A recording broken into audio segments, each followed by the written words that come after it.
Disclaimer. This book may contain content that is considered historically inaccurate or culturally insensitive by modern standards. My hope is that by exploring old literature, we will better understand why people of the past thought the way that they did and understand the influences that shape their culture. This video is not intended for young audiences. Hi!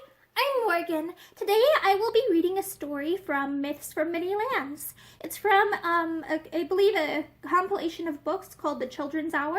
It's the second one in that collection or series. And it was published by Houghton Mifflin Co. in 1907. And we are still under Myths of Greece and Rome right now. And today I will be reading Pygmalion and Galatea by Josephine Preston Peabody. The island of Cyprus was dear to the heart of Venus. There her temples were kept with honor, and there, some say, she watched with the loves and graces over the long enchanted sleep of Adonis. This youth, a hunter whom she had dearly loved, had died of a wound from the tusk of a wild boar, but the bitter grief of Venus had won over even the powers of Hades. For 6 months of every year, Adonis had to live as a shade in the world of the dead, but for the rest of the time he was free to breathe the upper air. Here in Cyprus the people came to worship him as a god, for the sake of Venus who loved him, and here, if any called upon her, she was like to listen. Now there once lived in Cyprus a young sculptor, Pygmalion by name, who thought nothing on earth so beautiful as the white marble folk that live without faults and never grow old. Indeed, he said that he would never marry a mortal woman, and people began to think that his daily life among marble creatures was hardening his heart altogether. But it chanced that Pygmalion fell to work upon an ivory statue of a maiden, so lovely that it must have moved to envy every breathing creature that came to look upon it.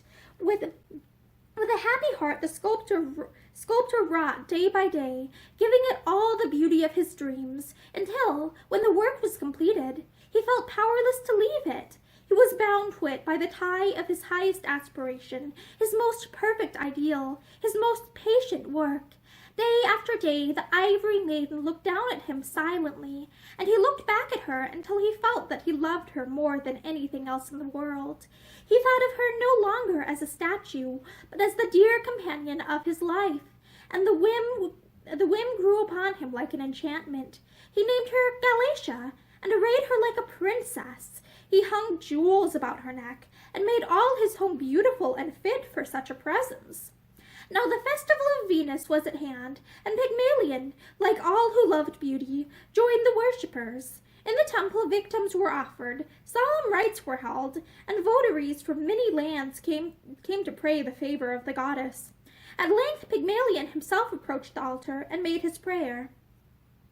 "Goddess," he said, "who hast vouchsafed to me this gift of beauty, give me a perfect love likewise, and let me have for bride one like my ivory maiden." And Venus heard. Home to his house of dreams went the sculptor, loath to be parted for a day from his statue, Galatea. There she stood, looking down upon him silently, and he looked back at her. Surely the sunset had shed a flush of life upon her whiteness. He drew near in wonder and delight, and felt, instead of the chill air that was wont to wake him out of his spell, a gentle warmth around her, like the breath of a plant. He touched her hand, and it yielded like the hand of one living. Doubting his senses, yet fearing to reassure himself, Pygmalion kissed the statue.